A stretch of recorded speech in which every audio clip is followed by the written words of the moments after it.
Cek baik. Assalamualaikum warahmatullahi wabarakatuh. Saya Nizam Abi Al-Azhar dari kelas 2L. Berikut saya akan mempresentasikan terkait tugas dari mata kuliah kesehatan mental dan psikopatologi, dan materi yang akan saya bahas kali ini adalah obsessive compulsive disorder. Baik, langsung saja masuk kepada apa itu OCD atau obsessive compulsive disorder. Nah, banyak orang itu dengan santai mengatakan mereka sedikit OCD jika mereka suka hal-hal yang rapi.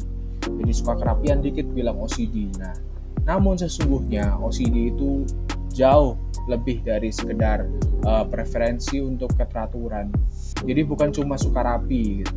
Ini adalah kondisi kesehatan mental yang kronis, ya, di mana seringkali itu merumpuhkan. Ya, intinya OCD ini ditandai oleh siklus tak henti-hentinya dari pikiran yang tidak diinginkan. Jadi ada obsesi yang kompulsif dan tidak diinginkan muncul secara tiba-tiba, dan juga perilaku atau tindakan mental yang berulang yang disebut kompulsi. Nanti kita akan masuk lebih dalam kepada kompulsi itu sendiri. Nah, kemudian kompulsi itu dilakukan untuk mencoba mengurangi penderitaan yang disebabkan oleh pikiran-pikiran yang muncul secara otomatis tersebut. Nah, kemudian next adalah obsesi. Apa itu obsesi? Nah, kita akan bahas komponen utama dari ini sendiri. Masalah utama adalah obsesi. Obsesi ini bukan hanya kekhawatiran yang muncul kecil lah secara tiba-tiba. Obsesi adalah pikiran, desakan, atau gambaran yang persisten, mengganggu pastinya, dan juga tidak diinginkan yang berulang kali masuk ke dalam pikiran seseorang. Jadi obsesi ini adalah keinginan yang muncul secara tiba-tiba, tidak diinginkan, dan juga sangat mengganggu bagi penderita yang mengalami obsesi ini. Nah, obsesi ini biasanya ego dystonik. Nah, apa sih ego dystonik itu? Nah, itu artinya adalah terasa asing dan juga bertentangan dengan nilai-nilai sejati orang tersebut, menyebabkan kecemasan, penderitaan, atau rasa jijik yang luar biasa. Nah, itu hasratnya menyebabkan rasa jijik atau ketakutan gitu kan. Nah, kemudian individu tersebut juga menyadari bahwa pikiran-pikiran ini itu adalah hasil dari pemikiran-pemikiran mereka sendiri, bukan hal-hal yang nyata gitu seringkali.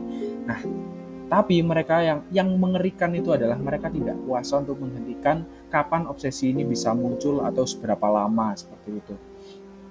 Nah, kemudian manifestasi dari obsesi. Nah, obsesi itu banyak beragam macam bentuknya. Obsesi bisa bermanifestasi menjadi berbagai macam bentuk dan juga rupa. Berikut adalah beberapa di antaranya. Ya, masing-masing orang itu memiliki manifestasi dari obsesi yang berbeda. Nah, obsesi dapat bermanifestasi dalam banyak bentuk, tapi ada beberapa tema umum yang muncul. Nah, ini termasuk ketakutan akan kontaminasi. Jadi barang-barang takut terkontaminasi atau kurang steril, seperti itu. Nah, ketakutan itu bisa berupa takut akan kuman, kotoran sedikit saja sudah membuat risih, kemudian cairan tubuh dan juga bahan kimia. Nah, kemudian juga ada keraguan. Nah, obsesi keraguan itu melibatkan ketakutan menyebabkan bahaya atau meninggalkan sesuatu yang belum selesai. Nah, contohnya yang gampang ya, seperti pintu yang tidak dikunci. Nah, jadi orang OCD yang memiliki manifestasi obsesi itu keraguan, mereka akan mudah ragu. Saya sudah mematikan kompor belum? Saya sudah mematikan lampu belum? Atau itu akan menjadi berbahaya, seperti itu. Itu akan membuat mereka risih atau takut, seperti itu. Kemudian juga ada bentuk manifestasi obsesi, yaitu adalah tentang simetri dan keteraturan. Sering digambarkan dalam beberapa ilustrasi atau beberapa gambaran tentang OCD itu, kaitan OCD itu adalah dengan simetri atau keteraturan. Jadi orang yang OCD itu cenderung akan mengejar yang namanya simetri pada semua hal, semua aspek dalam kehidupan. Jadi misalkan ada rak buku yang tidak tertata rapi, sedikit saja buku yang maju sedikit saja dari urutannya, maka orang dengan OCD itu pasti akan risih dan akan langsung membenarkan atau membetulkan tempat dari buku tersebut, mereka akan risih dengan sedikit saja ketidaksimetrian dan ketidakteraturan. Nah, kebutuhan intens ini, nah itu agar semuanya tuh merasa pas gitu dari mereka, seimbang, konsisten, dan juga tertata dengan sempurna. Nah, kemudian ada juga ketakutan akan bahaya. Nah, bahaya ini, ketakutan akan bahaya itu jadi mereka akan merasa terancam secara sendirinya gitu. Jadi tiba-tiba muncul perasaan bahaya, merasa paranoid sedemikian rupa, padahal tidak selalu bahaya itu nyata. Jadi itu adalah produk dari pikiran mereka sendiri. Nah, kemudian ada juga pikiran seksual atau agama yang tidak diinginkan. Jadi tiba-tiba muncul hasrat seksual yang menggebu-gebu. Terus dikaitkan juga dengan pikiran-pikiran dari agama yang menentang. Jadi seperti itu berdosa gitu. Itu terus berulang. Jadi gambaran muncul, gambaran tentang seksual, terus kemudian gambaran tentang agama itu mengganggu dan juga menodai atau eksplisit bagi mereka. Jadi tiba-tiba muncul dorongan yang tidak normal pada gairah seksual seperti itu. Jadi mereka pada akhirnya tersiksa seperti itu. Nah, kemudian setelah kita berbicara tadi, yaitu adalah obsesi. Nah, sekarang kita akan berbicara tentang kompulsi. Apa sih itu kompulsi? Nah, kompulsi ini adalah byproduct atau produk dari obsesi itu sendiri. Nah, gimana kompulsi ini bisa terjadi ya? Perilaku kompulsi, kita perlu bahas kompulsi sendiri. Kompulsi itu adalah perilaku atau tindakan mental yang berulang. Nah, kuncinya ini dilakukan sebagai respons terhadap obsesi atau sesuai aturan yang kaku lah, aturan yang berlaku. Kemudian bertujuan untuk mengurangi penderitaan atau mencegah peristiwa yang ditakuti. Jadi kompulsi ini sendiri adalah byproduct dari ketidakmampuan penderita ya, untuk menanggung penderitaannya. Jadi ada mekanisme seperti mekanisme coping dari penderita itu sendiri kepada obsesi yang muncul. Jadi mereka melakukan perilaku ini sebagai mekanisme coping atau istilahnya meringankan lah, sebagai peringan untuk meredakan adanya obsesi yang muncul ini. Nah, kemudian form of compulsion adalah bentuk dari kompulsi. Nah, juga layaknya obsesi, kompulsi itu juga bermanifestasi dalam berbagai macam bentuk dan berbeda-beda pada setiap orang. Nah, berikut beberapa di antaranya. Nah, yang pertama adalah mencuci atau membersihkan. Nah, mencuci atau membersihkan ini adalah sebagai respons dari obsesi yang muncul tadi terkait kebersihan atau ketakutan pada kontaminasi. Bagaimana orang itu mencintai sangat memperhatikan pada kebersihan, sangat paranoid begitu pada kuman, pada germs atau kuman, bakteri, bahkan kotoran sedikit saja, debu, itu mereka akan mencuci dan juga membersihkan dengan sampai mereka yakin itu bersih gitu. Dan itu terus berulang. Kemudian juga mengecek itu adalah bentuk kompulsi dari keraguan. Jadi mereka memuaskan rasa keraguan mereka itu dengan mengecek berulang kali sumber masalah yang muncul di benak mereka itu. Misalkan lampu gitu. Apakah saya sudah mematikan lampu? Jadi mereka berulang kali mengecek apakah ruangan itu lampunya sudah mati begitu. Atau misalkan mengecek mungkin kalau sudah memiliki anak ya, anaknya itu tidak apa-apa atau bagaimana gitu kan. Atau juga ya khawatirlah terhadap sumber-sumber bahaya yang menurut mereka itu berbahaya. Nah, kemudian mengulang tindakan atau frasa, kata-kata atau doa. Nah, ini gimana ya? Seperti ritual lah ya, seperti ritual coping lah. Jadi mereka mengulangi kata-kata, frasa atau doa itu sebagai media untuk menyalurkan kerisihan atau penderitaan mereka terhadap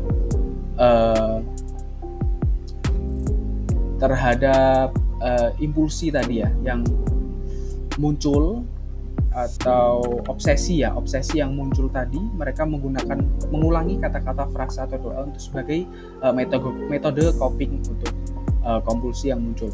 Kemudian juga ada menyusun atau mengatur, ini juga adalah form of compulsion dari orang yang memiliki obsesi keteraturan, ya, di mana mereka akan selalu merapikan apapun yang mereka anggap tidak rapi. Akhirnya mereka akan rapikan sesuai dengan sampai mereka yakin gitu. Itu bisa sudah rapi atau sesuai keinginan mereka atau tidak. Kemudian juga aja mencari reassurance. Ini terus-menerus meminta konfirmasi dari orang lain. Jadi salah satu mekanisme coping dari mereka ini adalah mencari pengakuan orang lain.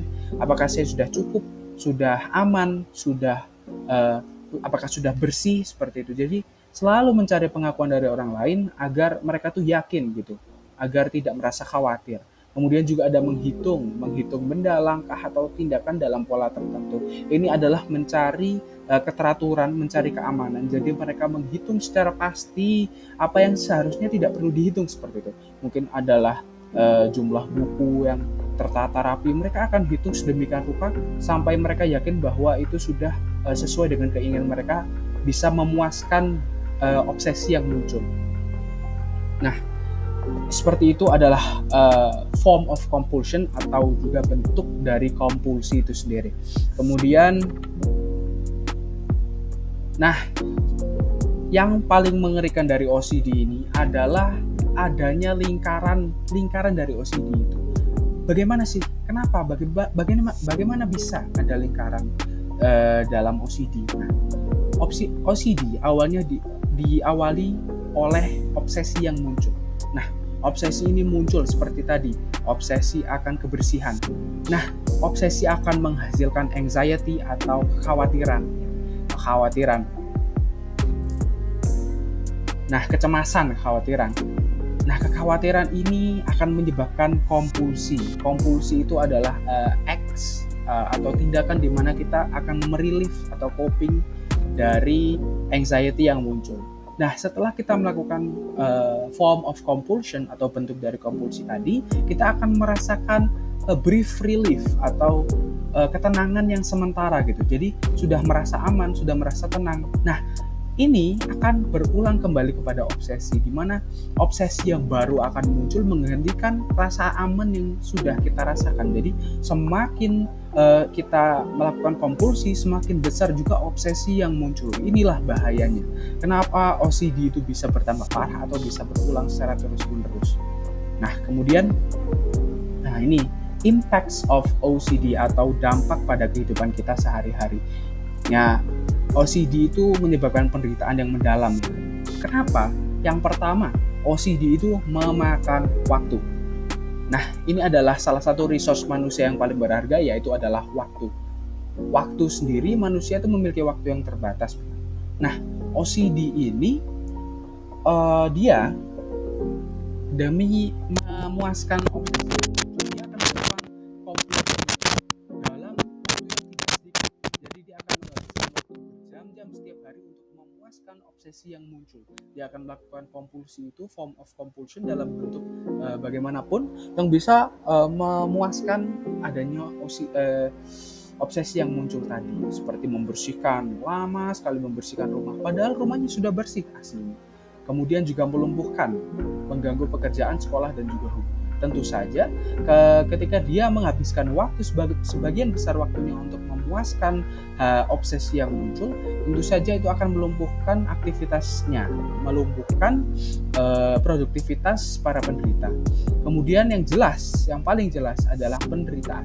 Penderitaan menyebabkan rasa sakit emosional dan juga kelelahan yang sangat signifikan, di mana pasti mereka akan merasa lelah karena terus-menerus melakukan aktivitas kompulsi yang memuaskan obsesi itu, dan juga itu akan pastilah memakan energi. Nah, kemudian byproduct of tiga perlakuan tadi, yaitu melakukan kompulsi, itu adalah isolasi, yaitu mengarah pada penarikan diri dan juga kesalahpahaman. Nah, jadi mereka merasa tidak bisa menyatu, tidak bisa mengikuti masyarakat secara umum karena mereka merasa berbeda, dan akhirnya mereka menarik diri. Nah, dengan penarikan diri itu akan muncul dan timbul kesalahpahaman pada diri mereka sendiri dan juga pada orang lain, bahwa orang itu tampak tidak normal, tampak tidak bisa berbaur dengan masyarakat seperti itu. Dan pada akhirnya akan menyebabkan gangguan fungsional pada kehidupan mereka, yaitu kesulitan mempertahankan pekerjaan, produktivitas, pendidikan, juga koneksi sosial akan terputus secara tadi sudah menarik diri, juga ada kesalahpahaman juga dari lingkungan sosial mereka, maka mereka akan mengalami gangguan fungsional. Nah, setelah kita membahas tadi apa itu OCD, apa itu obsesi dan kompulsi. Nah, bagaimana cara kita bisa treatment atau melakukan treatment pada para penderita OCD? Nah, mendiagnosis OCD itu tidak hanya semudah melakukan tes darah atau tes fisik sederhana. Nah, ataupun kita melakukan diagnosis secara mandiri. Nah, diperlukan penilaian klinis yang menyeluruh oleh profesional kesehatan mental yang terlatih. Nah, seperti psikiater atau psikolog. Nah, apa yang dicari? Nah, apa yang dicari ini adalah apa yang menyebabkan terjadinya OCD, frekuensi terjadinya kompulsi itu sendiri, dan juga jenis obsesi pada kasus tersebut. Pada masing-masing kasus, tentunya jenis obsesi dan juga kompulsi berbeda, kadarnya juga berbeda, maka itu adalah tugas psikiater dan psikolog yang sudah tersertifikasi dan juga terlatih untuk melakukan diagnosis dan juga penanganan pada korban-korban OCD dan pasien-pasien OCD ini. Nah, kemudian, ini yang paling penting juga sejauh mana kondisi ini berdampak pada kehidupan para penderita OCD itu sendiri. Nah, kita sampai pada kesimpulan terakhir, yaitu adalah gangguan obsesif kompulsif atau OCD adalah kondisi kesehatan mental kronis yang ditandai oleh siklus tak berhenti dari obsesi antara pikiran, desakan atau gambaran yang tidak diinginkan dan mengganggu, dan juga kompulsi atau perilaku berulang yang dilakukan untuk meredakan kecemasan dari munculnya obsesi. Nah, obsesi secara umum itu meliputi ketakutan akan kontaminasi, keraguan, kebutuhan akan simetri atau pikiran yang membahayakan. Kompulsi bisa berupa mencuci, mengecek, mengulang, atau ritual mental atau ritual coping tadi. Kemudian siklus ini sangat memakan waktu dan juga menyebabkan penderitaan yang sangat signifikan kepada penderita, mengganggu kehidupan sehari-hari secara signifikan juga. Nah, diagnosis OCD dilakukan oleh profesional kesehatan mental berdasarkan kriteria klinis. Tadi terdapat kriteria, termasuk waktu yang dihabiskan untuk gejala dan dampaknya pada fungsi hidup. Nah, berikut apa yang bisa saya paparkan terkait materi OCD ini. Sekian dari saya. Wassalamualaikum warahmatullahi wabarakatuh.